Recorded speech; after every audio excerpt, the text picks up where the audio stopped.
હવે સમાચારોમાં આગળ વાત કરીએ આપણે છોટા ઉદેપુરની તો બોડેલી તાલુકાના સિમલઘોડા ગામ પાસે આવેલા નર્મદા નહેરના મુખ્ય ગેટ પાસે મોટું ગાબડું પડ્યું। બોડેલીના સિમલઘોડા ગામ પાસેથી પસાર થતી નર્મદાની મુખ્ય નહેરમાં સિમલઘોડા મુખ્ય ગેટ પાસે ગાબડું પડેલું જોવા મળ્યું છે। હાલ સિમલઘોડા ગામ પાસે પસાર થતી મુખ્ય નર્મદા કેનાલના ગેટ પાસે 1 માસ પહેલા નાનું ગાબડું પડ્યું હતું, પરંતુ નર્મદા વિભાગના અધિકારીઓએ ધ્યાન ન આપતા હાલ હવે એ ગાબડું મોટું થઈ જવા પામ્યું છે।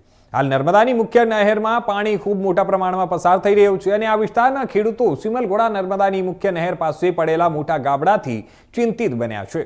આ ગાબડાનું સમારકામ વહેલી તકે નર્મદા વિભાગ દ્વારા નહીં કરવામાં આવે તો ગાબડું વધુ તૂટી જાય અને તૂટી જશે। અત્યારે આજુબાજુમાં મકાઈ, તુવેર, કપાસના પાકોમાં પાણી ઘૂસી જઈ અને ત્યારે ખેડૂતોને મોટું નુકસાન પહોંચાડે તેવી ભીતિ ખેડૂતો સેવી રહ્યા છે।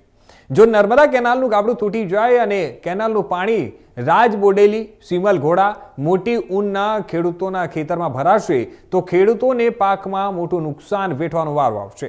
ખેડૂતોની માંગ છે કે સિમલઘોડા ગામ પાસે નર્મદા મુખ્ય નહેરના ગેટ પાસે પડેલા ગાબડાનું સમારકામ વહેલી તકે કરવામાં આવે એવી માંગ છે।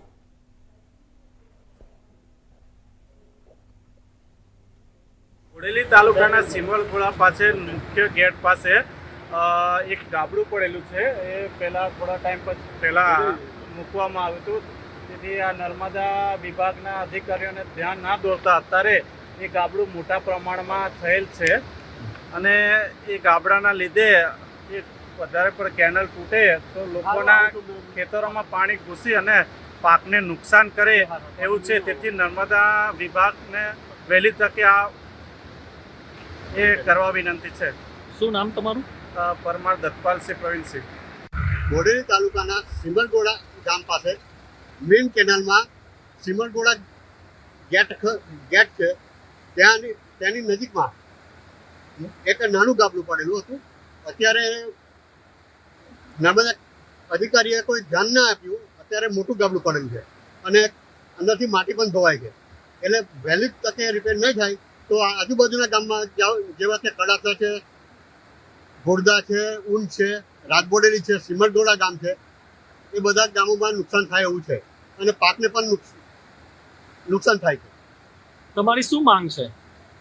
વહેલી તકે આ ગાબડું રિપેર થાય એ રીતે। શું નામ? ઉત્પલ પટેલ, રાજબોડેલી।